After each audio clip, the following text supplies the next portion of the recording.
આગળ વાત કરીશું ભાવનગરથી સમાચાર સામે આવી રહ્યા છે। આગ લાગવાની ઘટના સામે આવી છે વડવા વોશિંગ ઘાટ નજીકની આ ઘટના છે। વડવા વોશિંગ ઘાટ નજીક રહેણાંક મકાનમાં આગ લાગ્યા હોવાનો બનાવ સામે આવ્યો છે। આગ લાગવાની ઘટનાને પગલે લોકોના ટોળા એકઠા થઈ ગયા। ભાવનગરમાં આગ લાગવાની ઘટના ફાયર વિભાગની ટીમ ઘટના સ્થળ પર પહોંચી હતી અને આગ પર કાબુ મેળવ્યો હતો। નીલમબાગ પોલીસનો કાફલો ઘટના સ્થળ ઉપર પહોંચ્યો અને કાર્યવાહી કરી છે। આગ પર કાબુ મેળવવાને લઈને ભાવનગર વડવા વોશિંગ ઘાટ નજીક આગ લાગ્યા હોવાનો બનાવ સામે આવ્યો।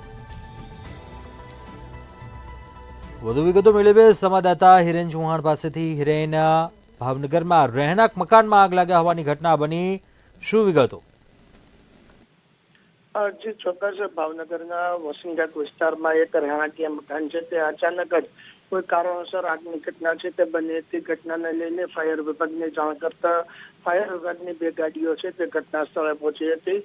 આગ જોતજોતામાં આટલી ભયાનક બની હતી કે તેને કાબુ મેળવવા માટે ફાયર વિભાગને ભારે જહેમત ઉઠાવવી પડી હતી। તેમજ આગની વિકરાવતા જોઈને આસપાસની જે ઇલેક્ટ્રિક સિટી છે તે પણ બંધ કરવામાં આવી હતી, જેને લઈને નીલમબાગ પોલીસ કાફલો પણ ઘટના સ્થળે પહોંચ્યો હતો। હાલ તો આગને બુઝી નાખવામાં આવી છે, પરંતુ